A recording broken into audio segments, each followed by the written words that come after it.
Hello and welcome to another episode of GeoStance with Sonam Mahajan. Today I've been joined by another learned guest. His name is Lieutenant General Raj Shukla. The former Indian Army commander, has served in the army for 4 decades. Currently, he's a member of the UPSC and has deep interest in strategic and military affairs. Today, we have him to talk about the ongoing war between Hamas and the State of Israel. First of all, thank you so much for joining today, General Shukla. Thanks a lot, Sonam. First time on your show, so thank you so much. All the best to you and your viewers. And it's not too early. A very happy Diwali. Gee, same to you, sir. General Shukla, at the very outset, I want to ask you, why was Israel unprepared for the October 7 Hamas attacks? Even though Netanyahu is said to have been briefed by both intelligence as well as military officials time and again that there was some attack in the works. But it looks like the guys at Tel Aviv did not pay attention to it. Why did everyone get it wrong? Yeah, so that's an interesting question, Sonam. So let me answer it this way. I think what went wrong in the build-up to the events of 7th October and on that fateful day was this gross misreading of Hamas intent. That is one. Two, it is also a consequence of the right-wing, ultra-right-wing politics that Netanyahu was practicing. Three, it was an intelligence failure. And four, it was an operational failure on that day. So almost everything went wrong for Israel. And, that had happened to Israel. It was this national security state. Netanyahu was called Mr. Security. He promised the Israelis a $1 billion fence along Gaza, a wall along the West Bank, and security and prosperity. And just when the Arab world was coming to terms with Israel, so everything seemed to be going right for Israel when this happens. And so it's a huge setback, and we must see why and what went wrong with Israel, and most importantly, later on in the discussion, why and in what manner should we be cautious so that the same things don't happen to us. So let's begin with this. And the first point that I would like to make is that what really surprises me, the sophistication of what happened in 7th October, that must not be missed, coming from even a proxy like Hamas. Their rocket arsenal, those 5,000 rockets in 25 minutes on Tel Aviv that morning, which got the apex military and political leadership distracted. That is followed up by, once again, these very smart drone attacks on these automatic robotic gun systems, the surveillance stars. So it blinds the Israelis along the Gaza Strip, and then the terror. And the video savagery on the terror, the video barbarism just paralyzed the Israeli apparatus. I mean, this great IDF couldn't react for 9-10 hours. So it was a paralysis of the Israeli state. An Israeli state which is so strong on national security looked absolutely helpless that day. And to a military professional like me, it was absolutely astounding. And so the first thing is, and this operation, the sophistication with which it was planned, most military analysts are of the view that it would have been in the making for 18 months to 1 year, if not more.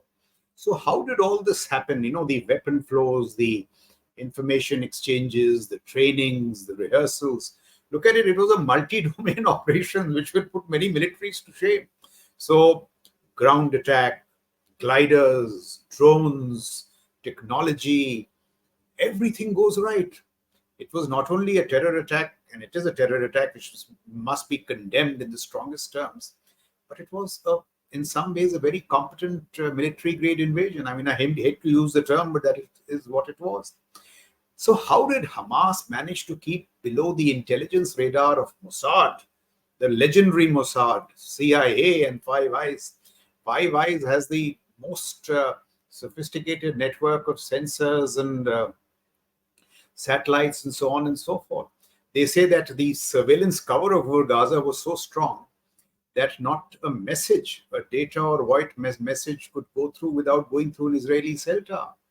So how did they not pick up any signs whatsoever? And, here, there are 2-3 things. One is, as I said, this gross misreading of Hamas. Now, how does it happen? So look at the story of Yahya Sinawar, the boss of of Hamas. It is interesting. 2011, as part of that famous prisoner swap of Gilad Shalit, in which Netanyahu was instrumental. He escorted Gilad Shalit, the Israeli soldier, and Palestinian prisoners were released. And who was released amongst them? Yahya Sinawar. What does Yahya Sinawar do? After he gets released, he joins a university where he studies Hebrew. He masters the Israeli dialect and emerges as this great communicator with the Israelis. And one of his speeches in later years, he assures the Israelis, he says, look, you have a very strong air force, the most strong air force in the region. You have this 200 odd nuclear warheads, and I'm paraphrasing him. This is what he said. You are such a strong military. We can never do anything to you militarily. So we are a resistance organization interested in politics. Let's get the economics right. Let our 19,000 people go, residents every day, come back. In hindsight, it was a sophisticated, elaborate charade. And Netanyahu bites into this and says, okay, Hamas has lost it now. They cannot be a terror organization. We put them right. They want outreach in economics and politics. We'll give it to them, Qatari aid, so on and so forth. And Yahya Sinawar played into this game. And this Netanyahu bought into it. And look at what happens. You pointed to some intelligence warnings. It's very clear now that the IRGC Quds Force commander, who looks after external operations, had meetings with Hamas, with Hezbollah in Beirut in January, February, March. Not picked up. The Israelis, the Egyptians warned Netanyahu a week or so before that. And this is most interesting. Sinawar goes off the radar in January. Now, January to this time, moment he goes off the radar, it should have got the Israeli tentacles up. Nothing happens. So this is part of that whole package. And all this while Netanyahu was taking the Americans, telling the Americans, listen, whom do I do a deal with? PLA is too corrupt and too weak. Hamas is not interested. They are quite happy with the politics. So let's forget Palestine. Palestine is, an appendage to the larger Israeli story. And let's get the peace right with us and the Arab world. And this region, prosperity will be back. Jake Sullivan, National Security Advisor of USA. 1 week before 7th October, he was asked in a press conference, and he said, our worries are in Taiwan. They are in Ukraine. The Middle East is by and large settled. Now, you see, I'm not being contemptuous. I'm just saying how you can get it so wrong. So the Israelis got it wrong. The Americans got it wrong. They just did not expect this from Hamas. So the credit must go to strategic deception on the part of Hamas. It is not a matter of 18 months or a year, but perhaps decades. This elaborate charade that they built up, which Netanyahu and his ultra-right-wing guys bought into. And it suited their politics because they said, all right, the Palestinian resistance is not so strong. So this is the time in the West Bank populated with Israeli settlers.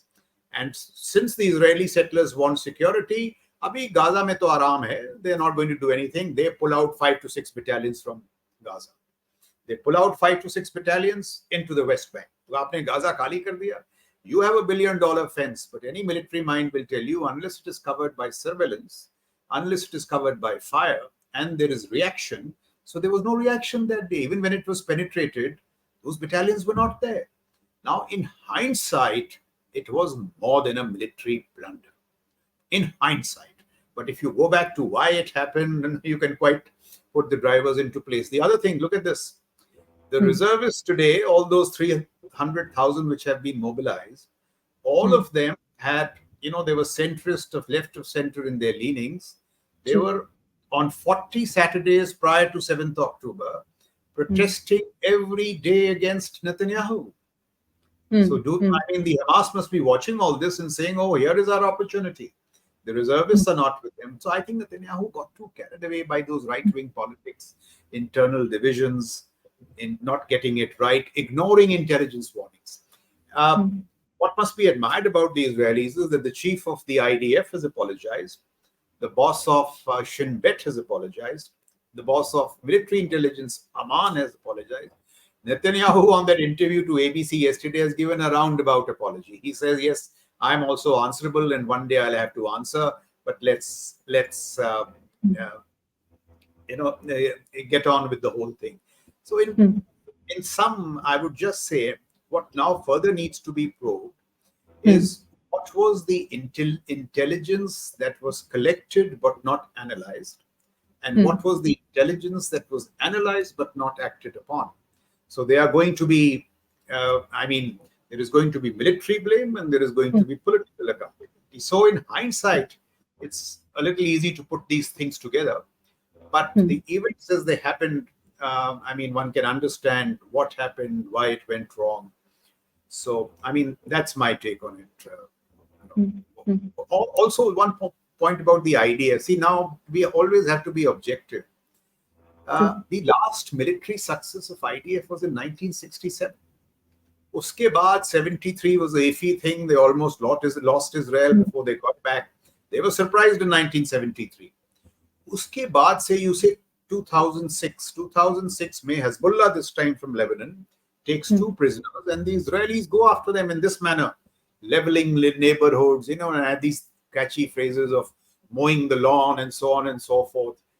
Neighborhoods are leveled, Lebanon destroyed, and they really don't achieve a military victory. In fact, the Prime Minister of that time, Olmert, in response to the commission, says half of Lebanon destroyed, and you still say it's a loss. The Israelis thought it was a loss. The world thought it was a loss. So the point I'm making is that it does seem that in recent years, IDF has been more hype than substance. I'm not trying to degrade a military, but it has not really delivered on ground as much as it's, the stories about the IDF will tell you. It is a legendary organization. Mossad ke baare mein to kaha jata tha, if the enemy nursed a thought against you, the Mossad knew. Aur is baar kuch pata nahi laga. So this is hindsight analysis. It happened to militaries, it happened with the IDF. So what I could gather from what you've said so far is that there are deeper structural issues also within the IDF.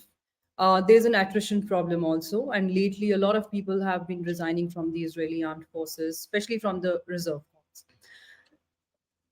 It's also said that the Israeli there's been a constant attempt to politicize the Israeli military. In fact, the general that I'm talking about, the top general who made attempts to meet Netanyahu in the month of July, as per some very credible media reports and my own sources, Netanyahu refused to meet him because he thought he's a political actor. Because anybody who understands the Israeli foreign policy would agree with this, that lately Netanyahu's national security policy has been pretty centered around Iran, and it also sells in Israel. And that is why they were focusing on Iranian backed, the groups which are directly Iranian backed, like Hezbollah. Instead of Hamas, they thought, they don't have the sophistication, they don't have the resources. We've built this whole wall, and, we are even counting their calories. So it's beyond their reach to come up with something as being speculated by the people in the military and the intelligence. Do you think the politicization of the Israeli army is also a structural flaw which the Israelis will have to look into eventually? Of course, any military which dabbles in politics will meet this fate. See, the Israeli military tradition is a little different. Much of their political leadership has come from the military. You go back, every second prime minister has been a military general. That flows from their very strong military traditions. But see, what was happening in the past, that once these generals said goodbye to the military, they got into politics. Here, Netanyahu, under the pressure of right-wing politicians, was not perhaps listening to his military. I'm told the defense minister had resigned. And getting Israel, this business of the military should be able to speak truth to power. For example, at least in hindsight, when they were asked to vacate Gaza, somebody should have stood up to it or dilute the military deployment in Gaza. It didn't make any military sense. And here, since you brought up this point, look at the wisdom of our own Field Marshal Sam Manekshaw. He said in response to some question that, the Indian military is deeply politically conscious, but consciously not politically committed, which means, like all good militaries, we understand politics, but staying above politics is a sacred commitment. It has operational consequences, and the operational consequences are dire. Look at the humility that the IDF had to face on 7th October. For the first time, people are asking questions. They are not, they are of course furious with Netanyahu, but they are also saying, where was the IDF on that day? 5 days, 5 hours, 6 hours, 7 hours. So the consequences of politicization are great. Israel has another problem with its reservists. Now I'm told when you pull these reservists out, these reservists drive the economy. When you pull them out into the military, you cannot do it like other militaries for sustained periods. So therefore, Israel has been used to these surgical strikes. 3 weeks, reservists back, the economy gets going. Now, when they are up into this campaign, which may go up into a year and all, they are faced with a Hobson's choice. Do you keep the war machine going, or what do you do with your economy? So, they have all these kinds of problems. One thing is for sure, that Netanyahu is going to pay for it dearly. It does appear to me once this whole thing is over. I mean, he's a wily customer in politics. He's got away many times, but I think this time he's good. And the second issue is about technology. See, constantly this question keeps coming. So, military doctrine has a very good phrase about the nature of war and the character of war. The nature of war is constant. These quadrant company battles, the blood and the gore, the need for numbers, the character changes. So technology will always change, but it can never be a substitute for character. So if you think the $1 billion fence will function without it being, surveilled, without it being observed, without boots on the ground, it's a disaster. And there I think, in the Indian Army is very wise in Kashmir. We have not relied on technology too much. It, keeps technology. Firstly, it minimizes collateral casualties. We've never used attack hepters and that kind of stuff in insurgencies. And we have stayed the course. You see, most counterinsurgencies, they outstretch the military in terms of time. So like the Taliban said, the clock is with us or something like that. You may have the clock, but the time is with us. And the Americans couldn't sustain it. The Indian Army has said in Kashmir that we will stay for as long as it gets, as long as it takes for the political solution to be applied. So all this, getting too carried away by technology, we were told Israel is this technology superpower. They had these fabulous units, by the way, 8300, 9200, which are military startups, which produce wonderful technologies in space, cyber, EW. But we must not draw the contrary conclusions. I hear these voices in India.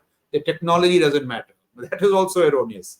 Technology matters, but you have to have the military wisdom to calibrate the traditional domains with technology and the emerging domains.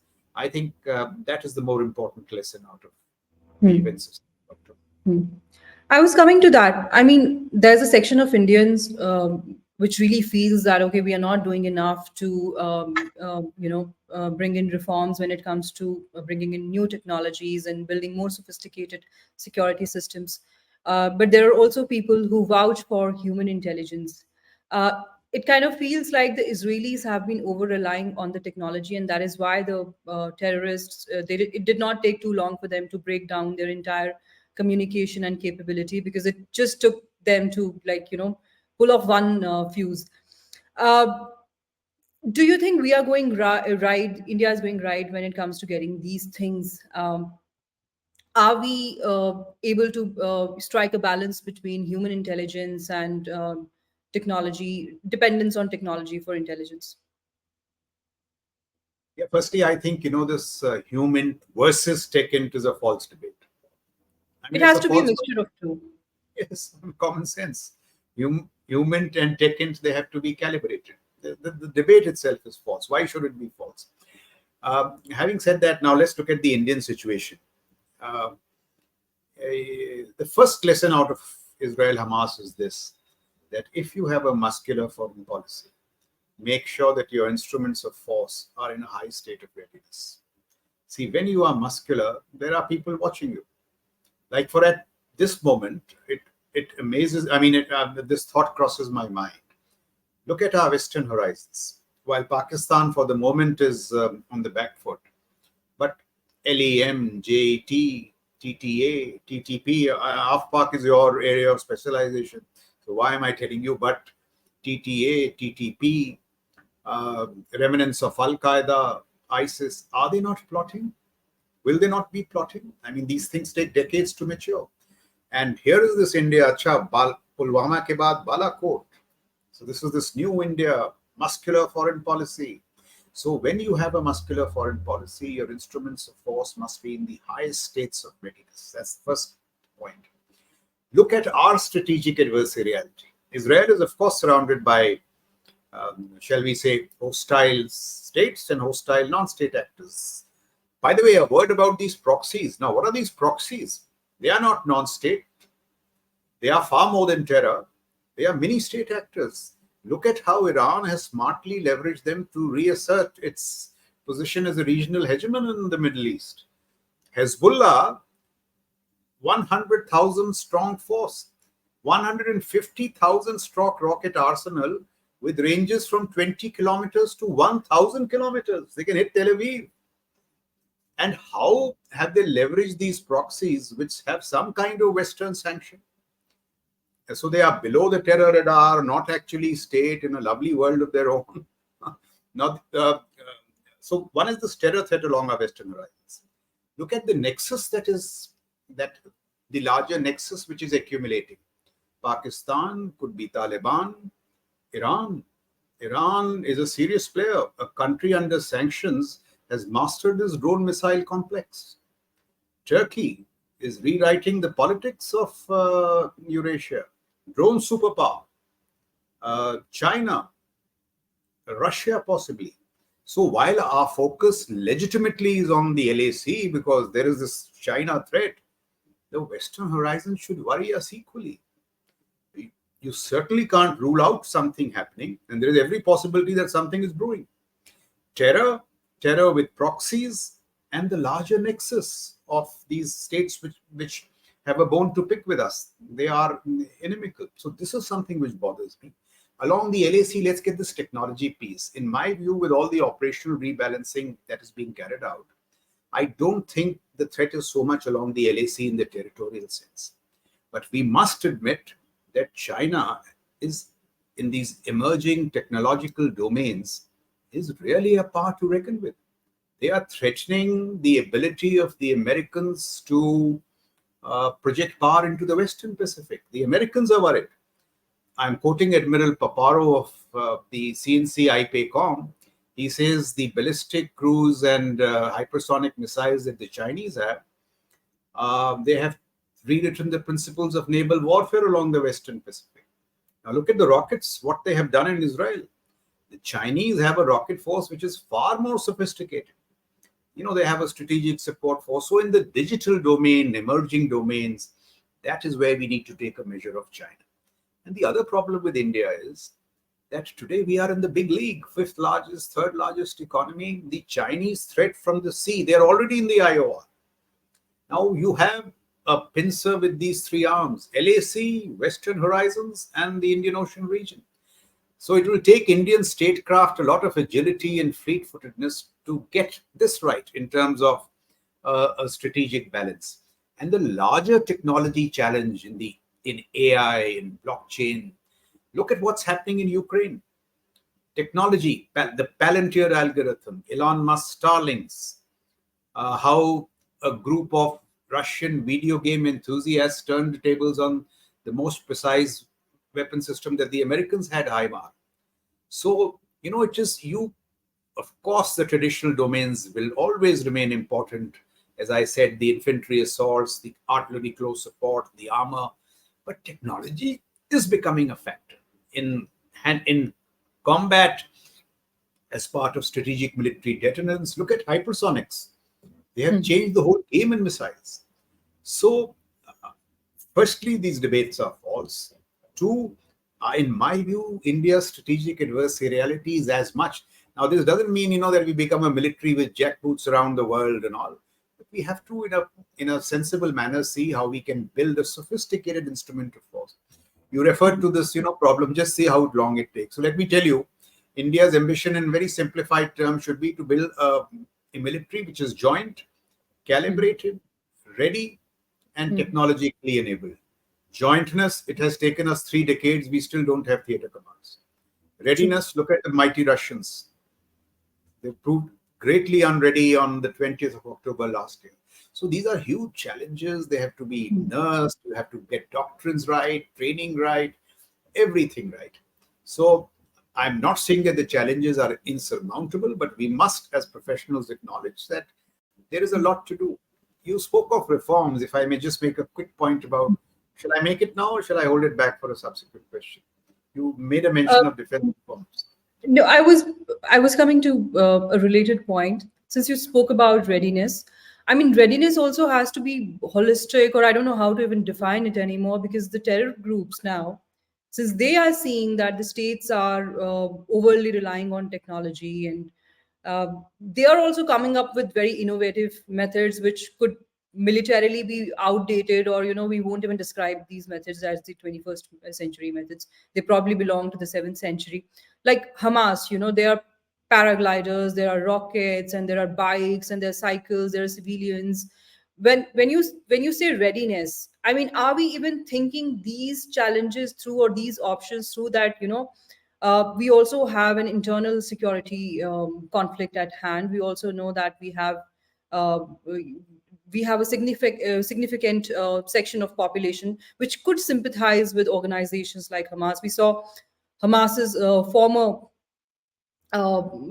leader, I mean, the current leader and the former founder, Mashal Khalid, if I'm not getting his name right.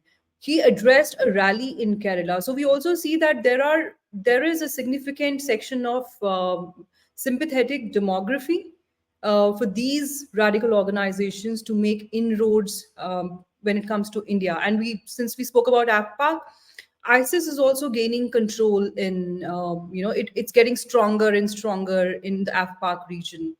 The Taliban are not really able to take them heads on. So that also adds to the problem. And since you said it's not that they're going to tell us and they're going to do something, right? There's also this understanding in New Delhi that, okay, Pakistan too is a gone off case. Let's write them off. To what extent do you think that analysis is right?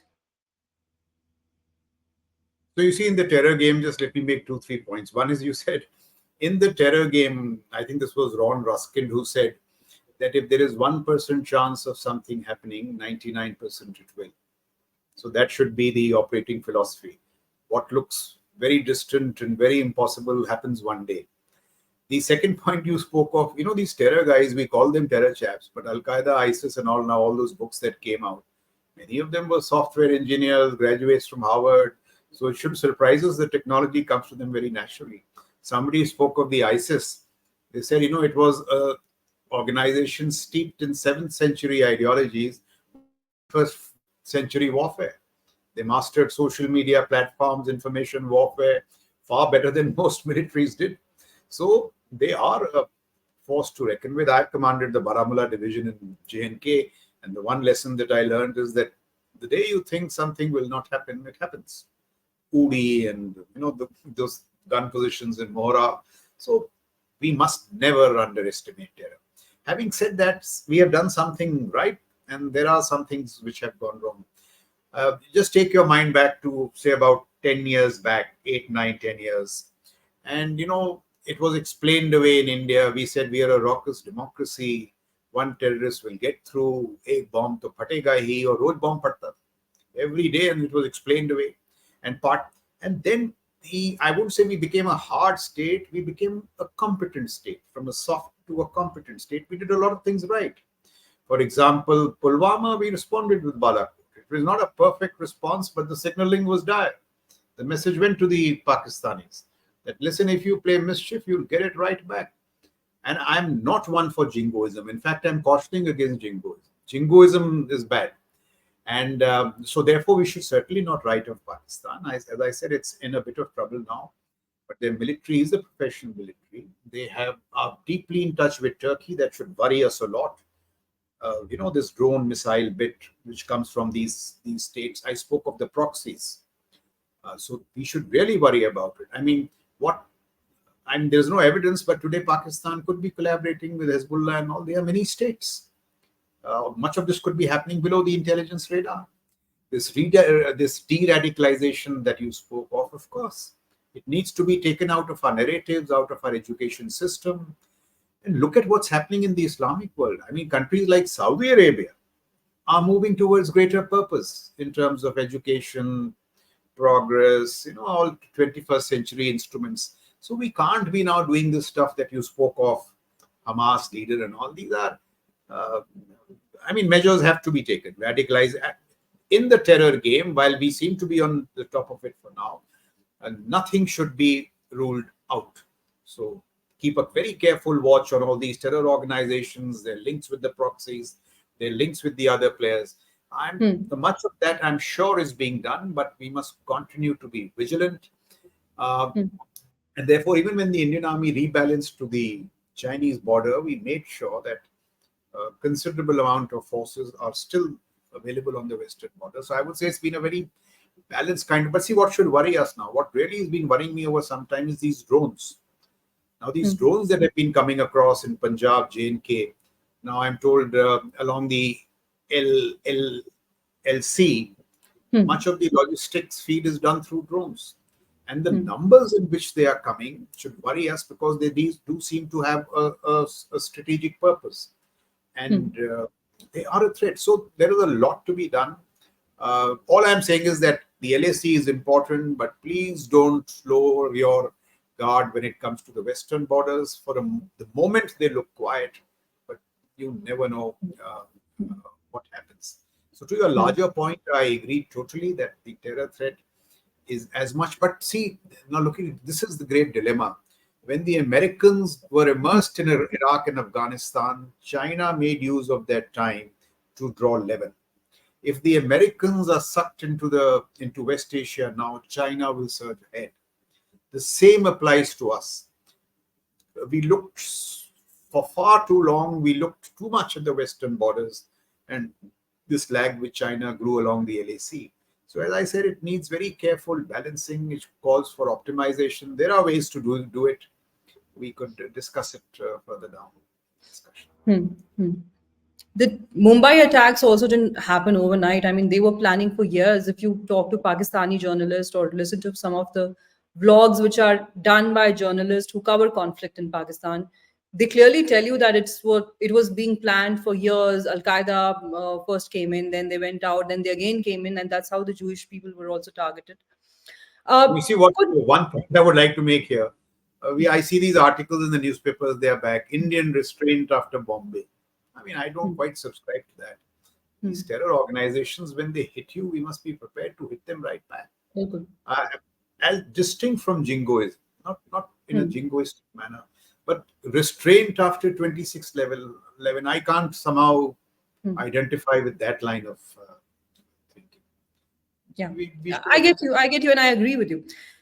So, is there a possibility of Pakistan military also pulling off a Hamas on India? Because lately, at least from the top leadership level, messages are being sent from the Pakistani side that they are ready to look at geo economy, and they're ready to put Kashmir on back burner, and let's talk about what lies ahead, and let's leave all our problems behind. 20 saal baad dekhenge, 30 saal baad dekhenge. I mean, these are the kind of things that Hamas have been telling Israel. And in fact, I also wanted to add this point, that is it at all possible for any responsible state today to look at terrorism as one particular country's problem? For example, the case in point is of Hamas. The Americans stopped collecting intelligence on Hamas long ago. I mean, that's what is in the public domain. They thought this is a regional problem, this is Israel's problem, and there's no way they are a threat to us. I mean, the larger threat to us is China and Iran. But see, I mean, you just cannot draw boundaries when it comes to terror attacks. The Americans have been impacted, the Britishers have been impacted, the Nepalis have been butchered, the people from Thailand have been butchered. So is it possible at all in today's time that we think that, okay, terrorism is someone's problem, it's not my problem? The Americans used to say the same until 9/11 attacks happened. They thought that radical jihadist terrorism is South Asia's problem. हमारे यहाँ पे तो कुछ भी नहीं है. So, two things. One, is it possible at all, or is it responsible at all to think of terrorism as a secluded or a regional problem? Second, my first question, do you think the Pakistanis are trying to pull off Hamas on us? See, the first question to me, it appears very plain and simple. The Hmm. Americans said what they said, what you quoted many, many years back, till they were hit on 9/11, and they've Hmm. apologized many times thereafter. So I think let's forgive the Americans for their, what shall I say, blunders of the past. See, terror is terror. Like, in this case, I've argued on many shows, what Hamas did on 7th October is plain terror, and Israel reserves the right to redeem its honor and to hit back. Uh, but we must differentiate between Hamas and the Palestinians. See, what is the Hamas doing? They first come and do this. I mean, the military stuff is still fine, but the barbarism against civilians, I mean, that has to be condemned, and now have provoked Israel to respond and use that response by turning the cameras on Gaza to weaponize the Israeli response and bring the global spotlight back on Palestine. And I dare say they have succeeded. The initial sympathies with the Israelis have given way to, uh, shall we say, gatherings in favor of the Palestinians in much of the West. So they have cleverly done this, and Israel has fallen into the trap. What Israel must not do, this business of leveling and mowing the grass, this has very limited utility. A more professional military, and I think now they've started doing it, they have encircled Gaza. They are going to do what is called in military terms investment and isolation. There was this whole debate in the war cabinet of Israel. Should it be a swift operation, air intensive, or should it be a prolonged land operation? I think now they have settled for the latter. That's what I hear in various analysis. So they are going to invest, isolate, siege, try and get the civilians out. And they have by and large got the Hamas leadership in their bunkers in Gaza. I think that Al Shiba hospital is another place where Al they know Shifa. that Al Shifa. So that's the Hmm. place they are going to clear out. Now they need to do what in military terms is called capture, hold, and transform. So first tighten the siege, then look Hmm. at these selected places where you capture them, hold them, and be prepared to stay for a while. This business of coming in and quick exits, this doesn't happen when it comes to ground operations. Operational patience will help, like I said, in the Indians in Kashmir. If they do that, this is the end of Hamas. This leadership is gone. Sanwar and Mohammed Daif, they will be taken out. The infrastructure will be taken out. But we must also admit that the idea will not go. Ultimately, the military objectives have to be linked to political solutions, and there are a host of options there. So this is as far as the terror piece here is concerned. As far as Pakistan, China is concerned, see the these in geostrategic terms, Pakistan should be the pest and China is the threat. I mean, that is the reality. But what Pakistan does by way of terror and all, we cannot disregard it. So for the moment, I mean, see, the Pakistanis, why are they saying what they are? They know what their economy is in, the state that it is, the grave civil military dissonance, the events of 9th May. They have to get a whole lot of things right. They have to get their politics right. They have to get the civil military relationship right. They are now thinking of prosecuting people like Bajwa and Faiz Hamid and all that. They have to sort that out. So for a while, I don't think, I mean, we have a breather, but we should never disregard what don't take them for their word. But the larger geopolitics does seem to suggest that at the moment they are not in a position, so they are talking geoeconomics. But the moment they regain strength, they will be back to usual business. But what we must do is use this breather to take care of the growing Chinese lag along the LAC. I mean, see, that is no less a problem. Look at the Americans. Look at the problem that they have. They know that their facing challenges China. They know, and therefore the pivot from West Asia to the Indo-Pacific. But that pivot has got interrupted by two men. One is Putin, who has kind of tripped them in Europe, and now is the Hamas in West Asia. So you look at the plight of the US military, $950 billion, 800 bases, um, 11 aircraft carriers, and American deterrence is failing repeatedly. Ukraine. Today I read that the chief of the Ukrainian army has said that it is a stalemate. The counteroffensive is lost, and he's being reprimanded by Zelensky. Yesterday, his chief of staff was blown up in a parcel bomb. Ukraine is in trouble. My military hunches it is lost. So the Americans are losing in Ukraine.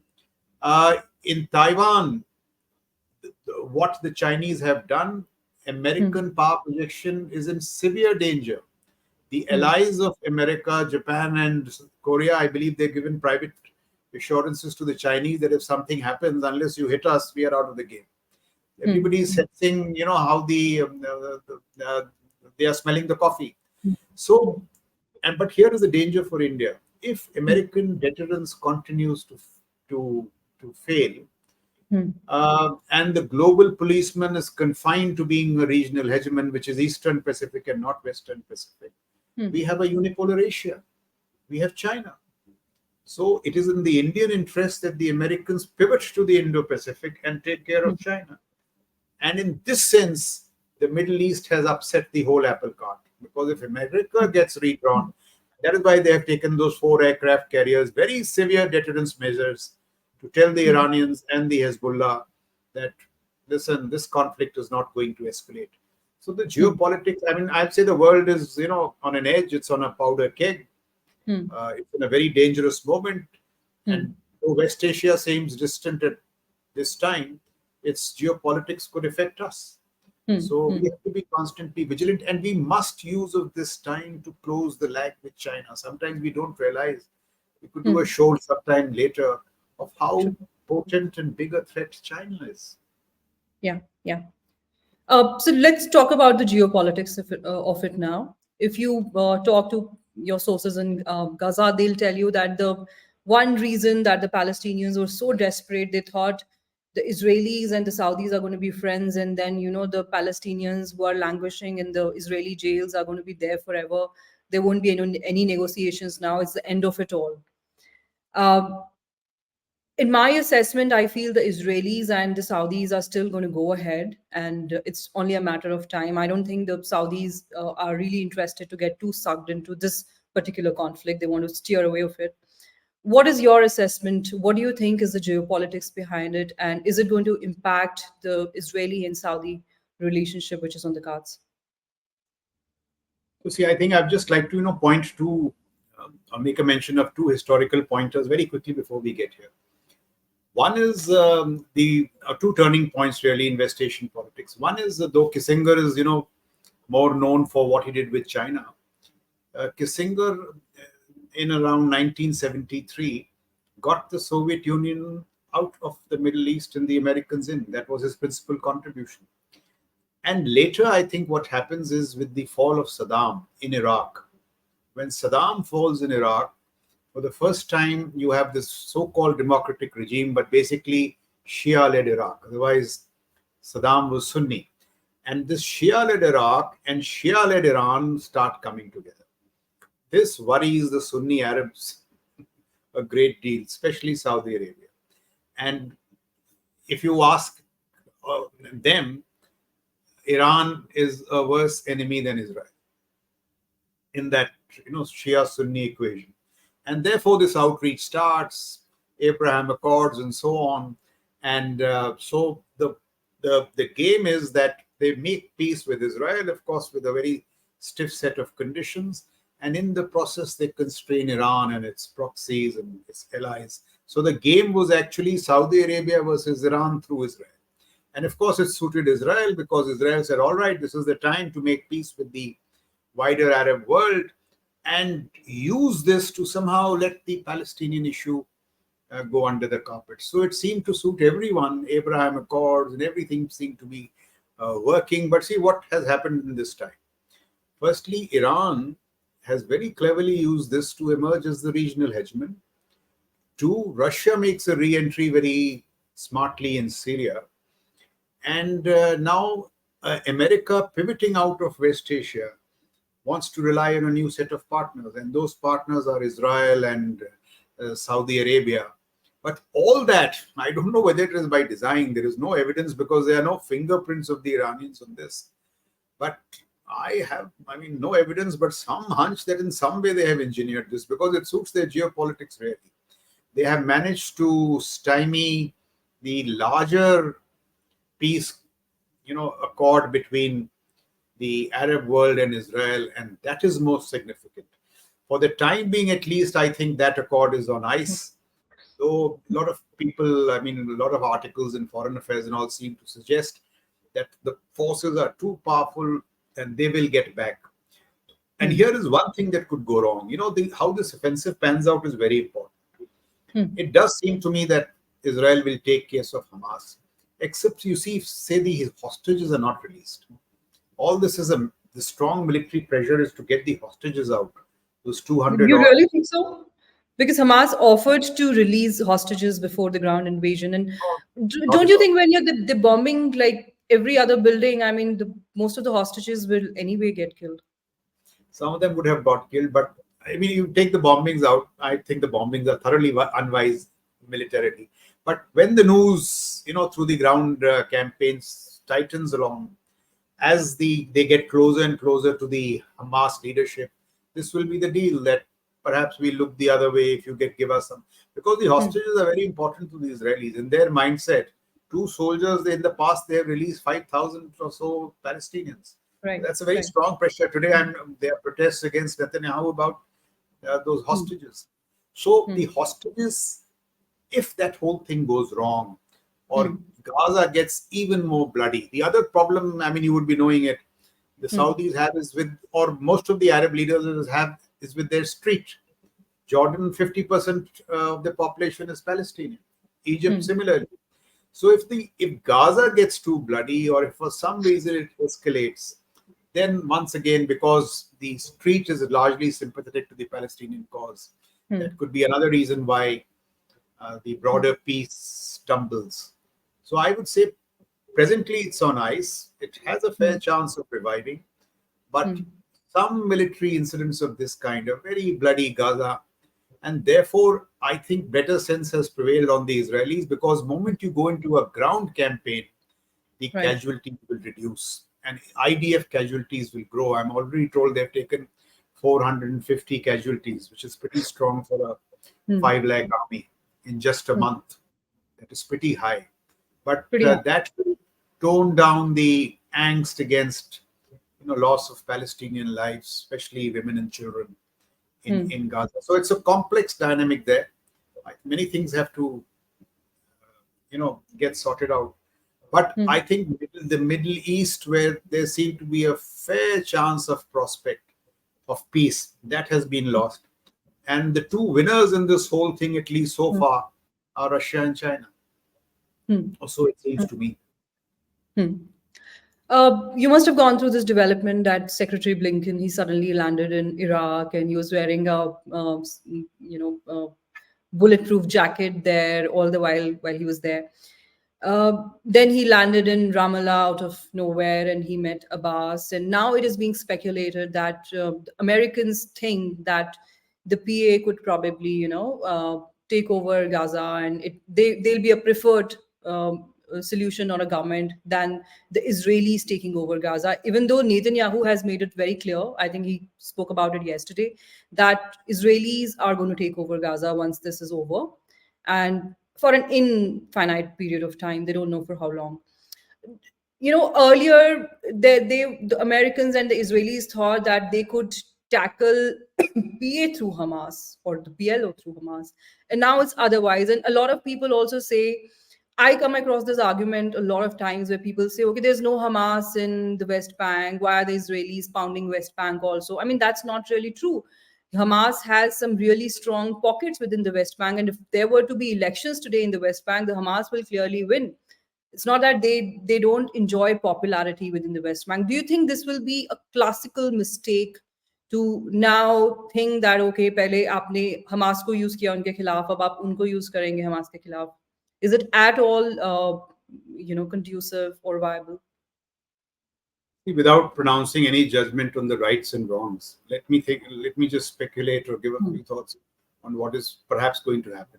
Knowing the Israelis, this is the end of Hamas in its current form. The Hamas is not going to come back to power. Anybody but the Hamas. My reading is this, not Sinawar and Mohammed Daif and their immediate capoodle of friends or whatever, associates, not this Hamas. The infrastructure is going to. You see, the Israelis have done this other bit 2-3 times, the surgical raids, hitting them, hoping that they'll learn a lesson. That hasn't worked. They have to get physically into the Gaza Strip now. And Mahmoud Abbas, I'm told, has already said, yes, I will go to Gaza, but there is no sense in going to Gaza atop an Israeli tank. If he goes atop an Israeli tank, he's going to have no acceptability in Gaza. As it is, the PA is discredited because of, corruption and incompetence. वो West Bank नहीं संभाल पाए, वो Gaza क्या संभालेंगे? So I don't think. So it has to be some other option. Briefly, I presume it will be some kind of regional or international trusteeship along with the Israelis, and there will have to be some Palestinians back. But if Netanyahu is, moved out of power, which is a very high possibility, I'm told 80% Israelis in a poll said Netanyahu must go, and those other elements come, then perhaps all that talk is back. Two-state solution, or at least in Israel with a common citizenry, a solution for Palestine. All that will come back. America is hinting on that. About Blinken, I think initially the American position was wise. They assured Netanyahu that we are with you. In private, counseled him not to be, too aggressive. That has helped. It may not have prevented destruction in Gaza, but that has prevented larger conflict from escalating. Also, it does seem to me that both Israeli and American intelligence have concluded that the Iranians didn't have an hand.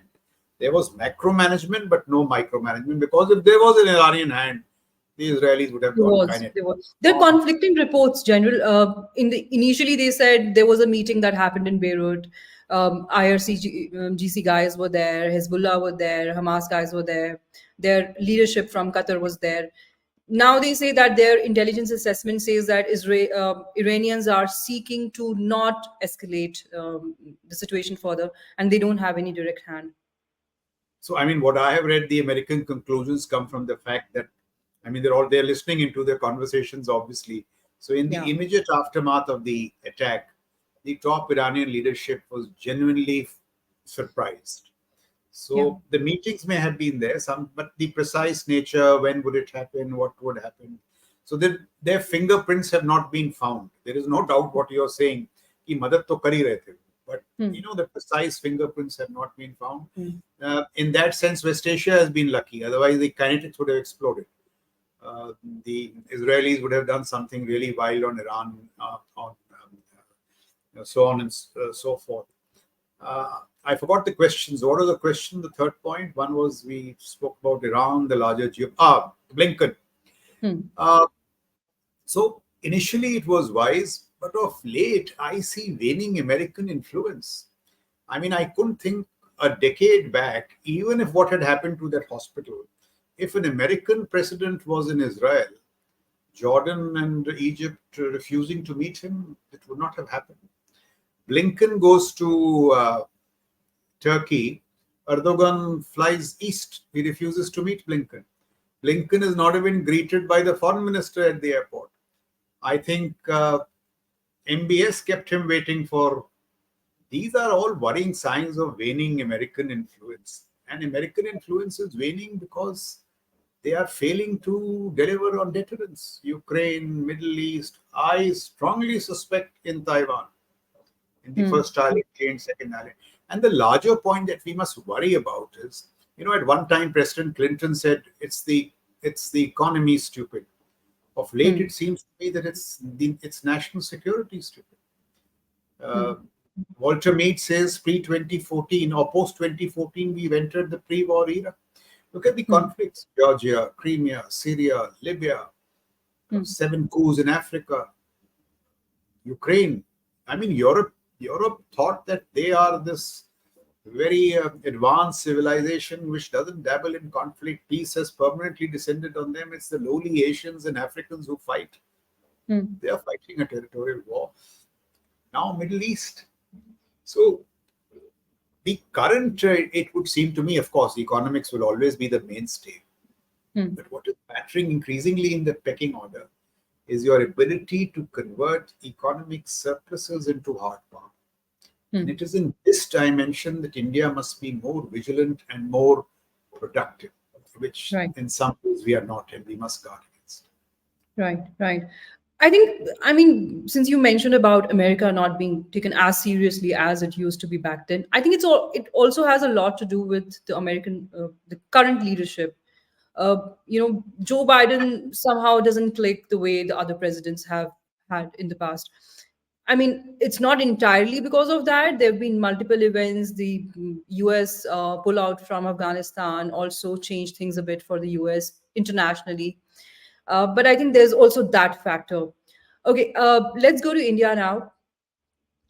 Do you think we are doing the counterterrorism right? We have this understanding that if we educate people, we bring them into mainstream, they will probably not think of joining the terror ranks. I mean, the legend has it that that's not how it works. I mean, some of the terrorists who've been the most dreaded terrorists and continue to be most dreaded terrorists in the world happen to be very educated and very well off, not that they had a lack of resources. Can we mistake counterterrorism or de-radicalization with mere education? Because that's what happens in Kashmir. I come from Jammu Kashmir. I've seen it all with my own eyes. I grew up in conflict zone. I come from the Rajouri Punch side. I've seen bombings next to me. That's the I mean, I'm a digital marketer. Otherwise, I mean, the whole reason for me to take interest into geopolitics, especially when it comes to AFPAC, is because I've been a victim of terrorism myself. Somehow I don't see a connect there. I feel, somewhere we have a disconnect when we think, okay, educating people is enough. No, it's certainly not enough. So, I mean, I'm a strong advocate. See, I made this point at the beginning of the program that terror is a big challenge. And I made that point about 1%, 99%. So, we really have to guard against all that could go wrong in that domain. And see, what has gone right in recent times, at least, is, how I've served in Kashmir, the way this terror nexus has been taken care of, breaking of the financial flows, the political. Pehle, when I was there, we were told, you do the military stuff, ye nexus ka dekhenge. I mean, unless the nexus was taken care of, the military stuff was of no use. So the larger tackling of the nexus in terms of financial flows, what we are doing today, I mean, one cannot admit publicly, but I think some of our covert operations are doing a very good job. In that sense, we are taking terror pretty well. And we were genuinely a soft state once. I could never fathom why. We have become a competent state, but we cannot afford to lower our guards. So terror has to be taken care of in all dimensions. And I'm all for this. You know what I call these new normals in our strategic outlook.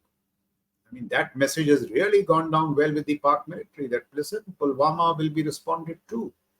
Pehle sara yahi hota tha, restraint, and we will not cross. See, in Kargil also what he did. He comes right into us, and that time a decision was taken that we will only evict him from areas where he has come in. So this was a part of India's strategic evolution. So we are strong on terror. Touch wood. In some ways, we do seem to be on top of terror. It is a strategic success. Nothing has happened over the last 8-9 years, and it could not have happened just by happenstance. A lot of measures are being taken, but it should never get diluted. And I quite agree with you that, it is not merely, it is all kinds of measures, education, Right. radicalization, using the instrument of force very sensibly. I'll give you an example. See, I commanded the division in Baramulla.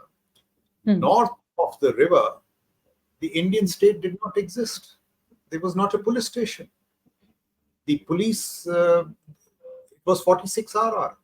And I used to wonder that in a democracy, if you don't have the first symbol of civic presence, a police station, how will the state assert its right? I mean, things may have changed by now, but that was the state of J&K at one time. So the state has many instruments, and a very legitimate instrument is the instrument of force, which has various shades from police to the military. But within their designated domains, they should be able to exercise the power of the state. So it has to be both. What the military must guard against is in being, jingoistic. And I think there you should be happy with your military. It's a reasonably restrained and calibrated military. That's my But next question, sir. okay. It's often said these days that the right wing government in center has made attempts to politicize the Indian army, which has been largely a apolitical force. Um, you also spoke about muscular foreign policy of Israel. I think India more or less has gone the same route lately, and you see a lot of Indians take inspiration from Israel, and it has not gone down too well with the Muslim world at large. Even when the Hamas attacks happened, you see a lot of support from Israel was getting and still getting generated from India.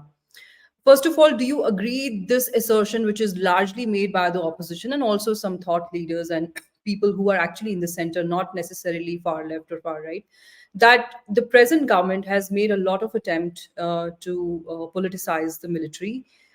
They've been using, operations, counterterrorism operations in Kashmir, or surgical strikes against Pakistan, uh, while making vote appeals. And do you also feel that while we have acquired a very muscular foreign policy, we have not necessarily taken measures which will translate into real success if we were to be in the face of adversity at any point? So you've asked 5, 6 questions. Let me just try and respond to each one You of can them. also choose to not answer any if you feel like you don't want to. Yeah. Okay. So, politicization. Now, see, I've been at the helm in the last 8 to 9 years, which is as an army commander. I have met many politicians from the present government. Honest to God, not one of them has even given me a hint of any political messaging or any kind of that stuff. So you see, in our country, how is the military stayed out of politics? One is the wisdom of the generals. I quoted Sam Manekshaw to you. One is the wisdom of the politician. Let me tell you this. I was doing NDC as a brigadier, and Mr. Arun Jaitley, the late Mr. Arun Jaitley, came and spoke to us, as is a tradition. And he was then out of power. He was in the opposition. And he was asked a particular question which was politically loaded, and I still remember his response. He said, anywhere else I would have answered it differently. Here I'll be more cautious. So I'm saying the military has been kept out of politics by the wisdom of its leadership and the sagacity of the political leadership. It is my view, in the years I've been at the helm, nobody has made this suggestion. I'll tell you what is getting construed as politicization. So recently we had this Udbhav project being launched, which is what? Look at what the Chinese have done. The Chinese have adopted the best modern military practices without ever forgetting the wisdom of, say, Sun Tzu or Confucius. So all that we are saying is that if we have, if we can tap into our civilizational wisdom for certain aspects of strategic thought, while repurposing it to modern military needs, what is wrong with that? That sometimes gets misconstrued. For example, let me tell you, if I quote George Shultz and I say, give a quote of his, and I say, he said that negotiations are but an euphemism for capitulation, unless the shadow of power is cast across the bargaining table. So I'll be described as somebody who's strong on foreign policy, who believes that force and diplomacy should be meshed, a kind of rightist hawk. What is a hawk? A hawk in the West is somebody who's proficient in the use of hard power, just as there are people who are proficient in the use of soft power. So it is this labeling which is wrong. But now if I quote Chanakya and I say, Chanakya said, अगर शास्त्र को भूलोगे तो अपनी संस्कृति खो दोगे, पर अगर शस्त्र का त्याग करोगे तो राष्ट्र ही खो दोगे. Very wise words. But this gets misconstrued कि भाई they are being forced to go back to their texts. This is not shall I say a viable allegation. So I have not seen it happening. There is wisdom You can on say both it's sides. saffronization, but people seem to not pay heed to the fact that India has always been an overwhelming Hindu majority. In fact, I mean, we have a Hindu background, so it's only And possible for us. this other bit, Yeah. if I may make up if this point, Uh, how does Balakot? How is Balakot political? It was a political decision taken on military advice and judgment, No, just but as something happened in 71. no. So So how do these things become political? I the point I really was just trying to make is that, to quote surgical strike at a political rally, I mean, I don't want to take any names, but there were many BJP leaders who did that at that point in time, including the top leadership from the power echelons. They quoted these numbers, and some of those numbers were not even matching with the numbers that the army gave, because the army does it without any fanfare and any sensationalism, and they say as it is, right? The politician, on the other hand, has to, what I'm saying, right? So there were allegations that were made against the present government, that first, they are big on muscular foreign policy, and so now we'll come to the Pakistan muscular. bashing and Now we'll come to the muscular politics. hmm, See, there were many defense reforms which were in the offing. Even the previous government envisioned them, but for various reasons it couldn't follow through. What has this government done since it has come to power? So the appointment of the CDS-DMA is a far-reaching reform. It has happened in most democracies. The CDS-DMA, the CDS is even more powerful than what the Americans did, Barry Goldwater Nichols. That's a good reform. These new normals in our strategic outlook. What is Atmanirbharta in defense? Technological self-reliance was always a precept of the Indian military ecosystem. Atmanirbharta is a step forward. It says get startups in, private sector in, get innovation, creativity going. This is an evolutionary process. From the past is a significant change. It is. The next government must come and take this to a new high. So where is the politics in it? It is an evolutionary process. And I mean, politics is politics. People have the right to criticize it either way. But I have strong faith in the wisdom of military leaders never get sucked into politics, as I have faith in the sagacity of political leaders. So some of these allegations, I mean, they will be made, but I don't see, any great basis in them.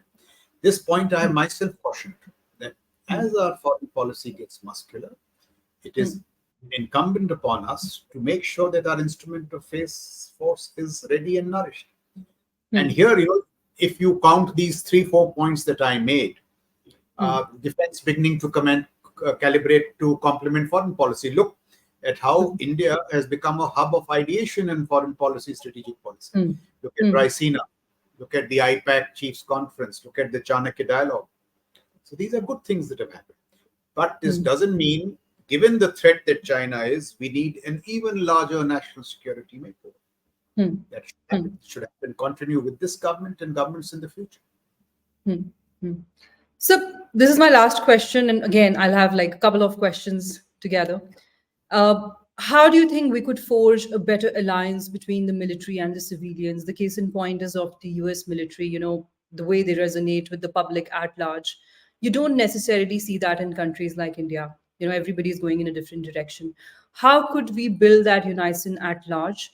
What do you think could be a constructive role that could be played by the media in also making strategic thinking accessible or available to an average Indian? I don't think we are doing too much on that aspect also. When you look at how the foreign media conducts debates, it's a completely different world from what you see on the Indian TV. In fact, I stopped doing Indian TV because of the one simple reason that beyond a point, I felt like it was a waste of time, because nobody's really interested in knowing better or educating better. It's more of a TRP game. Real things are not being discussed, and everything is being trivialized. What do you think could be a constructive role that could be played by the Indian media? Second, what are the steps that we are taking to make digital diplomacy more accessible, more out there? What is that we could do in the best of our capacity? I think two questions you raised, and I think both are very valid. One is, we need to move from these civil military silos to what is now described as civil military fusion. So there was a time, when the civilian world and the military world developed into silos, perhaps legitimately so because of the fear of coups and so on and so forth. Now, India is a mature democracy. The civil military must come together in the interest of strategic productivity. The new mantra in China and most Western nations is civil military fusion, which means what? That talent attributes from any domain must come together and fuse. So I give you these examples. Ukraine is as much about the expertise of Elon Musk, Peter Thiel, and Microsoft, and so on and so forth. The guy who's driving AI and robotics through the American military is not a four-star general, but it is Craig Martin. He was looking after machine learning in the American lift cab company Lyft. So civil and military minds are coming together. The government of India has opened 100 positions, in things like digital diplomacy, fintech, so on and so forth, to the private sector. Central government employees cannot apply. Civilian professionals must come into the MOD. So all this must happen. And once civil military capacities fuse, our productivity will be taken to a new high. The Americans have set up what is called the US Futures Command, which is housed in Austin, Texas, in the center of Carnegie Mellon and Austin, Texas University. So, there's a lovely phrase in our ancient texts which says Saraswati, Lakshmi, or Durga ka Mishra. So, use your centers of academic learning, resource them, let them create wealth, and let that wealth nurse your instruments of power. So I think it's a brilliant argument, and the civil military fusion does have. This government has taken some baby steps. CDS-DMA, by the way, is part of that. It is, giving the military its legitimate voice in strategic foreign policy and military decision making. So that is a good step.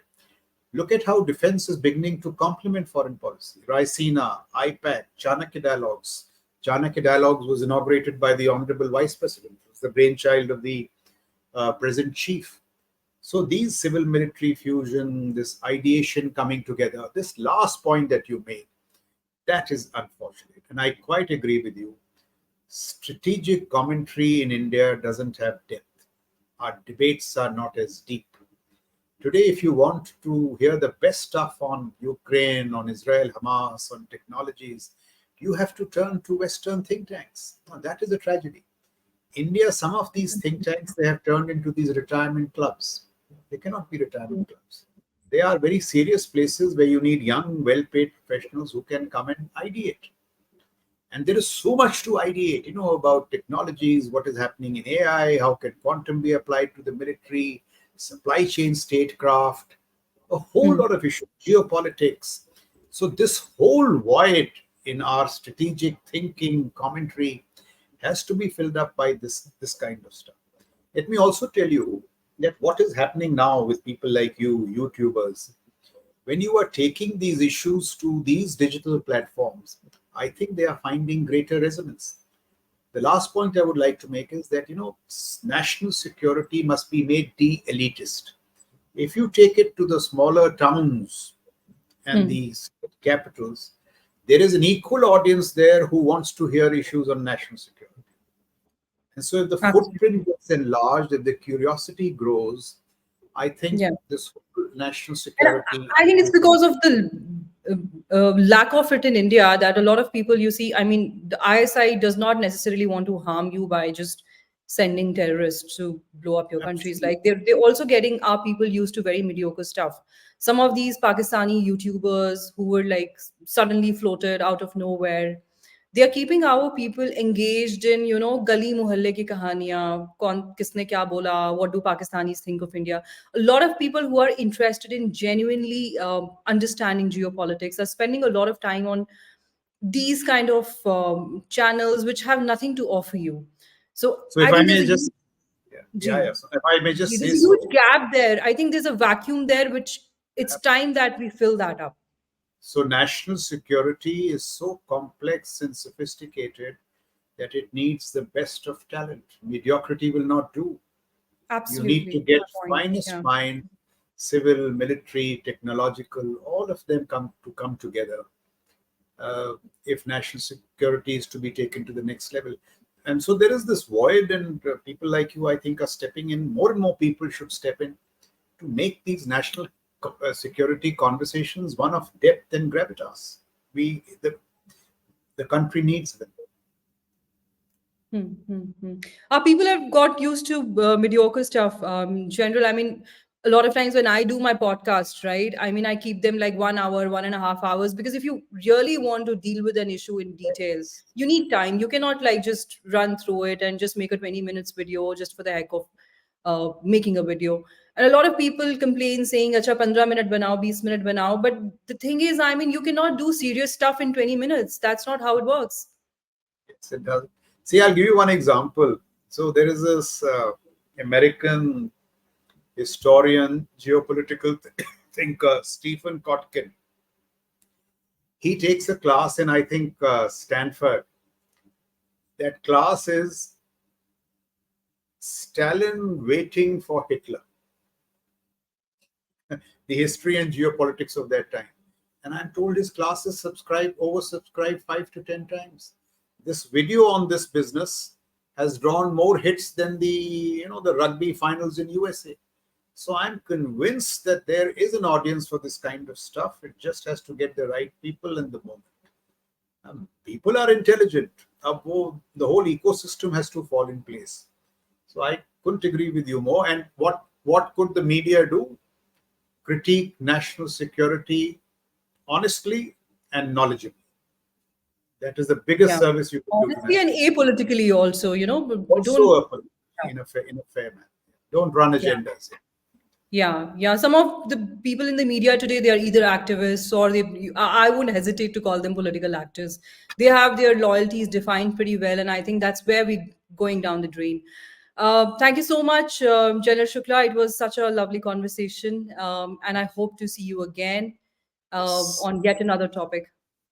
Thank you, Sonam, for some great questions, and I thoroughly enjoyed the conversation. Thank you, and all the best to you. Thank you. Ji, thank you, General Shukla. Take care. Namaste. Bye.